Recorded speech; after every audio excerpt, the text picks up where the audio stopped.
Dr. Trehan, like you did say, whatever we discuss now in retrospect could be futile.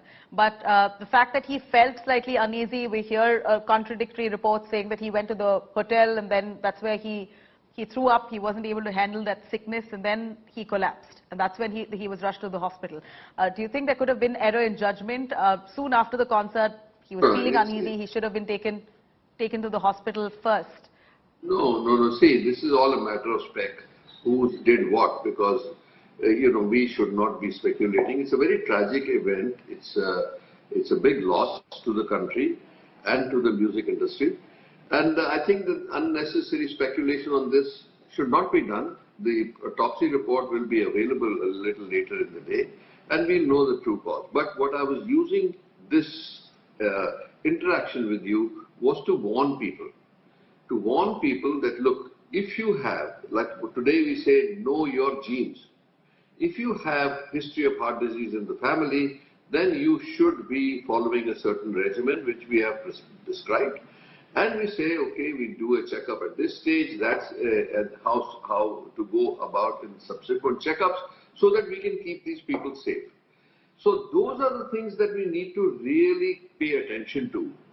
That when a reminder comes like this, when a healthy person who's a singer, who has this sudden death happens, that it sends alarm waves around us.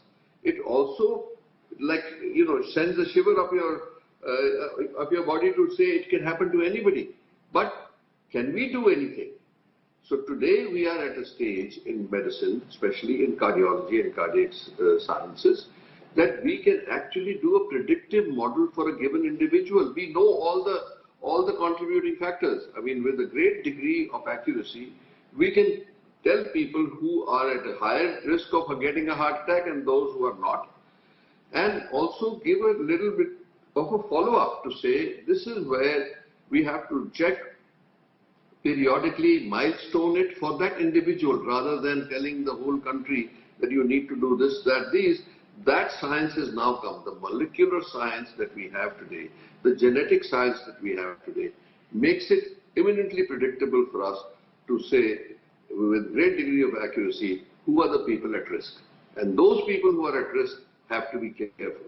And I'll tell you one very important fact, that heart attacks, high blood pressure, stress, they're all related.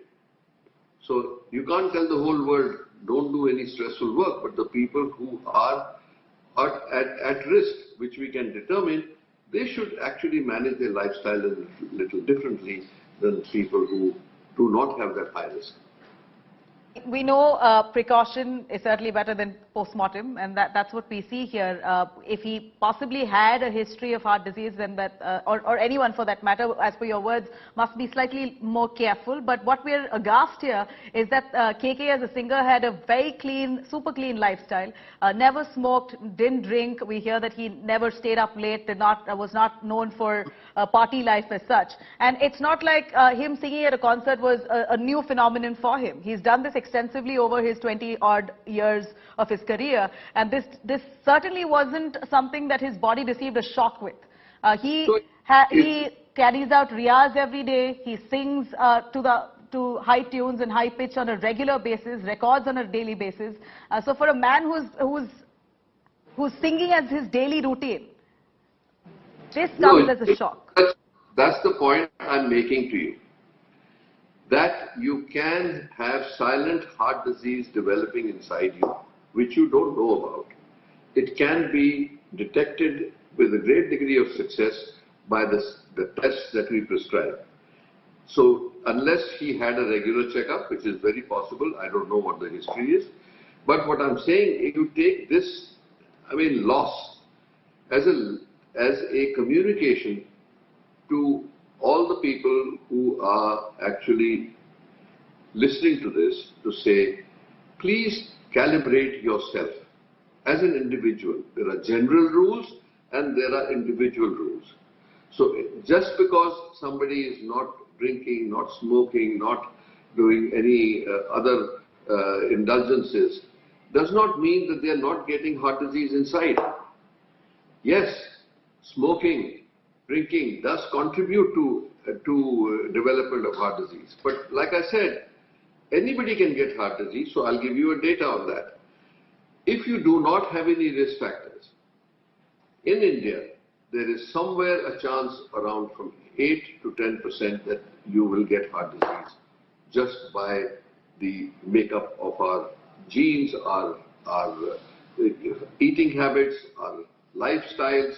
So all those things contribute to India's heart disease burden being at least 2 to 3 times that of the United States.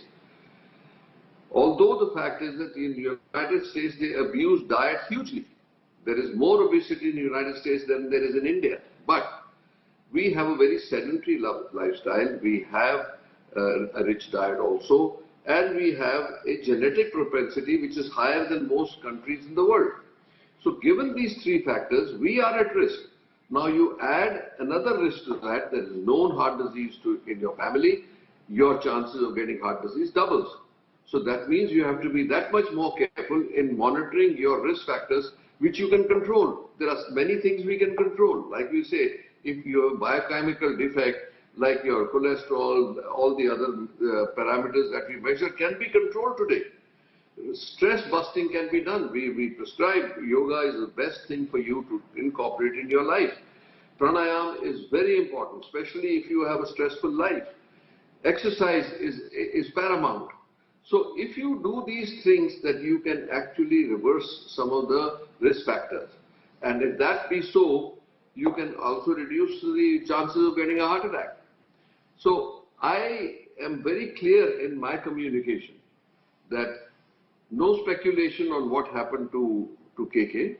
We will find out soon from the autopsy report. But as a general reminder to all of us that this tragedy is lurking, and many people have lost their lives to heart attacks and things like that, that we should pay attention. We should pay attention generally and we should pay attention individually, because the genetic imprint will tell you where you are headed. So if you have heart disease, you know your chances of getting heart disease is double if your family has it. If you have diabetes in the family, again the chances of getting diabetes for the children is double. And if you have risk of both, that means you have a very high risk of developing heart disease. So I think that's the warning that I would like to give. And beyond that, I do not want to speculate on what happened and what should have been done and what